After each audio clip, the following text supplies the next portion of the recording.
Hello বন্ধুরা, আজকে আমার হিয়ার মাঝে নতুন রান্না মুড়ি ঘন্ট। এটা আমার ভীষণ প্রিয় একটা ডিশ। খুব সহজে কী করে বানালাম দেখে নিন। প্রথমেই লাগছে রুই মাছের মাথা, যেটাকে নুন হলুদ মাখিয়ে রাখা হয়েছে। এরপর পেঁয়াজ, টমেটো, আদা বাটা, রসুন বাটা, আর তার সাথে লাগবে গোবিন্দভোগ চাল, জল ঝরিয়ে রাখা হয়েছে, মানে ধুয়ে জল ঝরিয়ে রাখা হয়েছে। আর লাগছে ডুমো করে কেটে রাখা আলু। তেল গরম হলে রুই মাছের মাথাটা ভালো করে কড়া করে ভেজে নিতে হবে। এবার ওই তেলেই তেজপাতা, গরম মশলা, শুকনো লঙ্কা আর কিছুটা পেঁয়াজ দিয়ে ভালো করে ভেজে কষিয়ে নিতে হবে।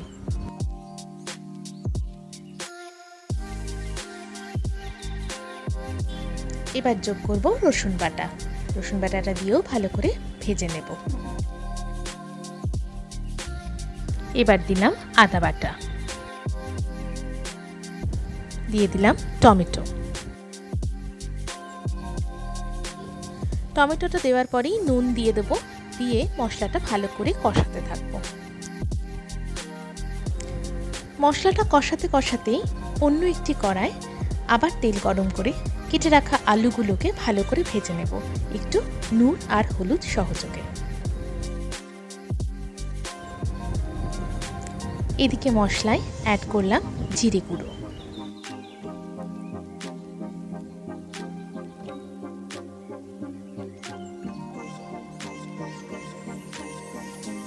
মশলাটা কতটা পরিমাণ তেল ছেড়েছে দেখুন। এবার অ্যাড করলাম লঙ্কা গুঁড়ো আর হলুদ গুঁড়ো।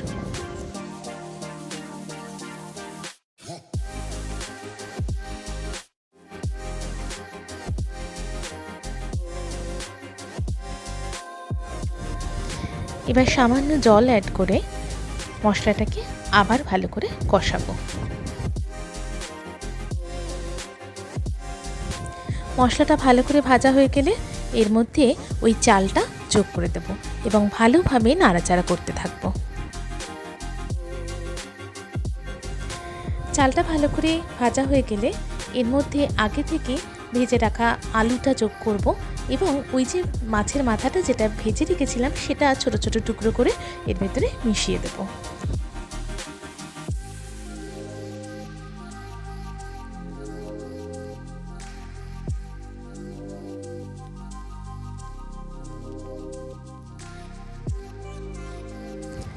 চাল, মাছের মাথা এবং আলুর সাথে মশলাটা ভালো করে মিশে গেলে এবার এর মধ্যে দিয়ে দেব পরিমাণ মতো জল।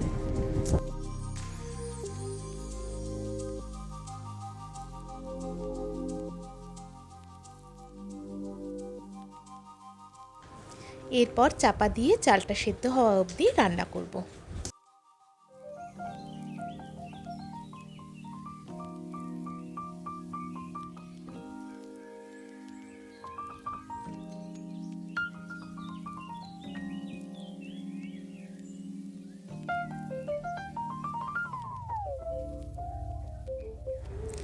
দেখো, ঢাকা খুললাম, চালটা কিন্তু আমার একদমই সেদ্ধ হয়ে গেছে, কিন্তু সামান্য পরিমাণ জল এখনও রয়ে গেছে। সে কারণে জলটা শুকোনোর জন্য আরও কিছুক্ষণ এটাকে আঁচে বসিয়ে রাখতে হবে। এই পর্যায়ে আমি একটু চিনি দিলাম। আমার সব রান্নাতে একটুখানি চিনি না দিলে আবার চলে না। আমার মনে হয় চিনিটা রান্নায় নুন আর মিষ্টির একটা সুন্দর ব্যালেন্স তৈরি করে। দিয়ে দিলাম এবার কিছুটা গরম মশলা।